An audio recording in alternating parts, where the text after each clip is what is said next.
Hi, welcome back to the farm. My name's Roz, also known as Passion Flower, and you'll find me here each week talking about my farming and creative life. Well, it's that time of year again. We've just borrowed the big spray unit from our local land care so that we can get on to spraying blackberries. It's a never ending job, much better than it has been in previous years. We've done a lot of work over the past 3 years to get the amount of blackberries down by a lot. So we're doing the paddocks right now. Because we've just had the hay cut, the grass in the paddocks is really low, and you can actually see the dark green shoots where the blackberries are starting to try and regrow. Because we've had rain and sun, it's been perfect growing weather. So we're having grass grow, but we're also having the blackberries sort of jump out above the grass at this point. So it's been really easy to see them, which is great time to get in and spray. We've already finished doing our front paddock and we're halfway through the dam paddock. It is a matter of just walking and looking and just little spot sprays all the way along. A much harder and longer job than when there's just walls of blackberry that you can just stand there and spray and soak.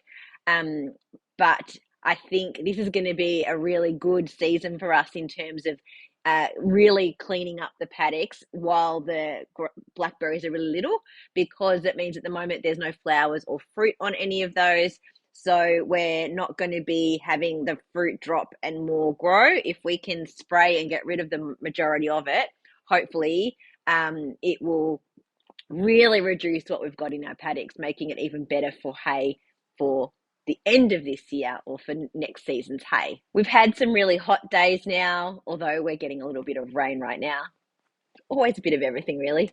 But the evenings have been really beautiful, gorgeous sunsets, and it's been a nice time after dinner to come down to the shed, check on the sheep, double checking that Hurley hasn't got his head stuck in the fence. And I've had to get him out a couple more times, but I think he's learning, and his head is actually getting bigger, so there's less spots that he can get it out now.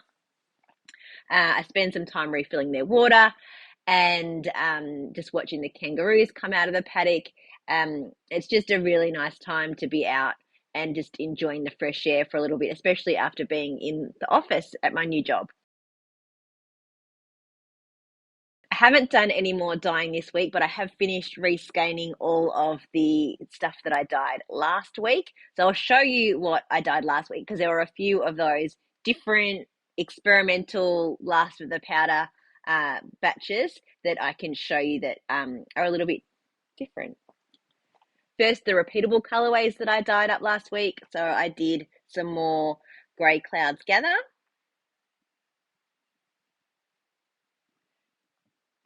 some Rainbow Gold, and some Pure Imagination. So there was those 3 repeatables. And then I haven't rescanned these properly. I've just twisted them because I'm not sure if I'm going to leave these as full skeins or if I'm going to break them down into minis.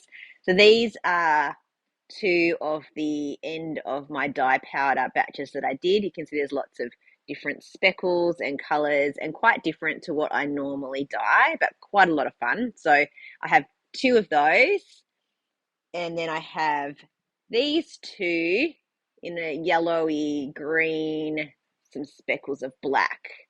So there's those, and I have 2 of those. So they're not listed on my website, and I think what I will do is just have these as specials at markets coming up in the next few months. And then this is the new colorway that I dyed last time. So it's sort of a gradient, and it goes from this dark sort of dusty pink through to some light pink here, and then to some cream, and then to some almost undyed but slightly dyed white at the end. So I've done 4 of those, but I've taken one of them to do some knitting for myself, and I'll show you that now rather than in creative, because this was business knitting. So this is what it looks like in the ball. And I did one of my sample squares just to try out the colour and see what it looked like. And I'm really happy with it. I think it's quite pretty and subtle. I think that I will dye some more of this style in some different colors and work on sort of turning that into a little bit of a collection of this style of dyeing. So that's the skein and the sample there. First to what I'm wearing this week, this is the Yellow Brick Rodeo by Mary Anarella. She's also known as Lyrical Knits. I've made two of these. This is the first one that I made, and I loved it so much that I've also made a second one in blue. The pink in this is a Hobby Unicorn solid yarn, a fingering weight, and the color in the mosaic is from Highland Handmaids, who closed her shop and is now reopened under a different name, which I don't remember. I will see if I can find it and I'll put it in the links below, but she's just started to re-dye. But this was, I think it was called her Christmas Lights colorway, and I think it's a really pretty combination between the two, and it's a nice, comfortable short sleeve top to wear when it's not too hot. I finished my stripy sock. I didn't have much left to go last week when I showed you, so I have just done a rolled cuff. But I did not cast on the second one because I wanted to start my experimental sock from the yarns that I got from Fluff and Nonsense at the last Tea Time Yarn Retreat Market. So I will go back and make myself a second one of these. I still have plenty more of the yarn, and I'll just make sure it's roughly the same. I'm not going to match the stripes, but I'll just make sure that the sizing is the same. But what I did work on is I cast on a sock with, I just need to find the tag, with Fluff and Nonsense in her Platinum BFL sock, in her December Monet Sock Club colorway, and it's called Cliff Walk at Pourville. And it comes with a mini, and I don't know what this colorway is, or whether it's part of the set that it's called that together. And then this is the skein. And I'm experimenting with different ways to use a mini skein. So I've broken the mini skein down in half, so I have half for each sock. Experimenting with different ways to use a mini skein with a project that is not just a traditional toes, heel, and cuff. So I'm not sure how much I'm going to show you. We'll see. Maybe I'll just show you the toe. So this is my toe. This is how it's knitting up, which is really pretty. And I am just starting on some of the experimental bit with the other color. So I think I'll wait until I have finished the sock and tried it on to see if I'm happy with it before I share what I've done. So stay tuned. Maybe next week I will reveal. I've also done quite a bit more work on my flamboyant top by Marie Amelie Designs.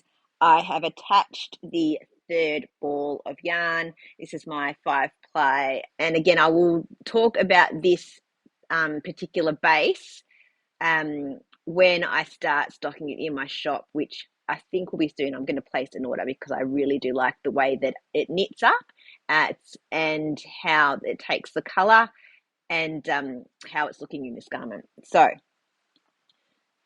need to be careful not to drop stitches, but I've got stoppers on the end. Here it is. So I'm getting the length there. It's taking quite a bit of time.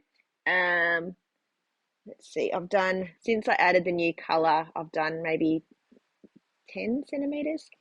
I probably have about another 10 centimeters of the body to go, I think. I probably need to try it on again just to see how the length is at the front. It feels like it's a little longer at the back than the front, but I think that's okay. But yeah, I need to get a bit more body done. And this is now quite mindless, just round and round to get my length. And then it will have an I-cord bind off at the edge. So really happy with how this is coming along. And this week I actually tried a different craft. My sister for my birthday gave me a punch needle kit, just something fun and different to try. And so I have started to experiment with it. So here the pink one was my first one, which is not pretty, and I got the ends on the outside, but it was just to play around. And then this is the second flower that I did, which looks much nicer. There's still a few spots where it didn't quite loop properly. And I will start on one of these down here next. But now this was a super cheap kit, which is fine because it was just to have a bit of a play. But the punch needle tool that it came with is this really not great thing. So this should be down about here somewhere. The black line should be here rather than up here. But it slipped all the way down, which made it so that I couldn't actually punch through and pull up, so the loops weren't holding. So then I pulled it back, and when I pulled it back this way, it was then grabbing the yarn, so the yarn wasn't feeding through properly. So I really actually enjoyed it when I was getting it correct based on having the tool work properly. So what I'm going to do is order myself a set of punch needles. And they come with like little attachments so that you can have, I think it's 3 or 4 different sizes of the tip. And then you can then use different size fabric to do your punching in different sized yarn. So I can probably still play around a little bit with this. Partly what I need to practice is really pulling the fabric tight over into the hoop, because you need to have it super tight to be able to do the actual punching, and it loosens up as you go. So you kind of need to get it really good before you start, otherwise you're sort of fighting with it the whole time, which is partly why that first one is quite wonky.